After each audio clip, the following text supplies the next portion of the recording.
Due to a number of Catholic rebellions in Ireland during the 1600s, the Protestant ruling classes enacted new laws in the late 1600s to try and control or curb the power of the Catholics. These became known as the Penal Laws or the Penal Code. Part of those laws concerned the ownership of horses, in that no Catholic was allowed own a horse worth more than £5. The logic behind this was to try and control the Catholics from raising armies and thus having a cavalry force within it. So therefore, a horse worth less than £5 was only suitable for use on farms for ploughing or pulling a cart. And this is a true and tragic story about the excesses of those penal laws.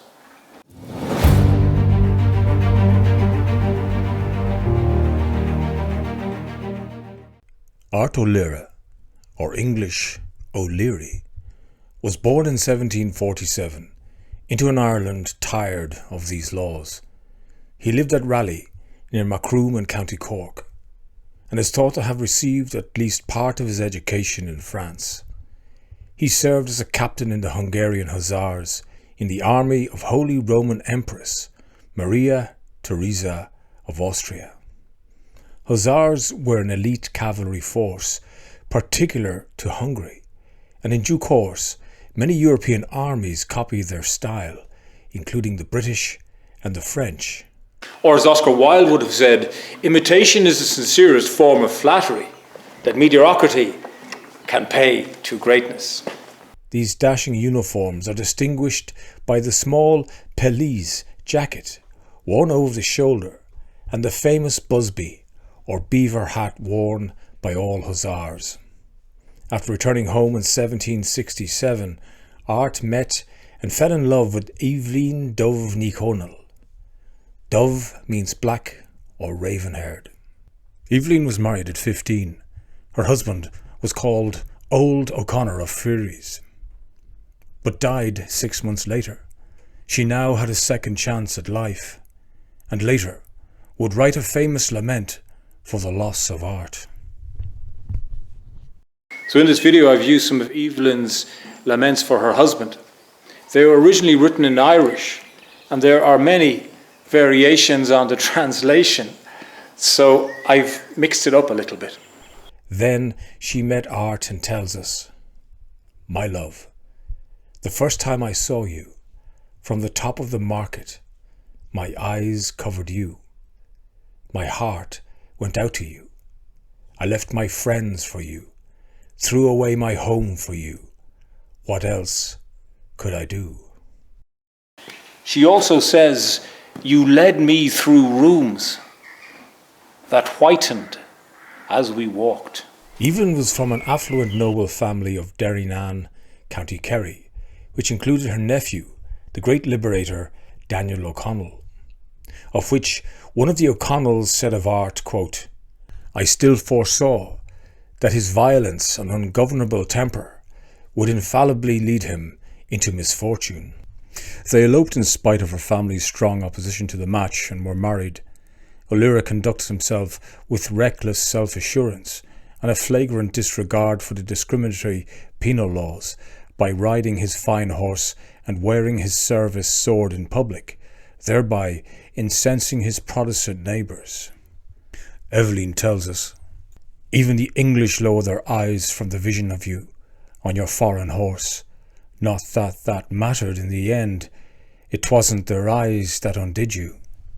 What is not disputed is the mutual antagonism existing between him and the local magistrate Abraham Morris, who was the High Sheriff of Cork in 1760. There are differing versions about how the dispute came about when Morris invoked the penal law. Some say it was because his horse had been beaten by Art's at a race in Macroom. Others say it occurred on the hunting field when Art took the brush of the fox. Of course, preventing Catholics owning horses for military use was extended to horses used for prestigious events such as racing and hunting. In any event, Morris compelled Art under the law to sell his horse for £5. When O'Leary refused to part with it, he was shot at and injured by one of Morris's servants in July 1771. Before making off, he seized the servant's gun, thus contravening another of the penal laws, which prohibited Catholics from being in possession of firearms. All this provided Morris with a reason to prosecute him.